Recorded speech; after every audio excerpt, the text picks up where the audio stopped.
Hi everyone, welcome back to your Mandarin class with Miss Chen. Are you ready? Let's go! The first one we are going to learn is easy to recognize, because you can see the radical shape looks like a real tree, so of course it means wood. If you put two word radicals together, then you will get the forest character. The second one is related to stone. The square at the bottom right is like a big stone. I hope this will help you to remember it. Okay, here we are. Today's two radicals are not difficult to remember or write, so don't worry.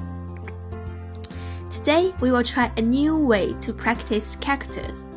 Here are two radicals on the left and some other parts on the right.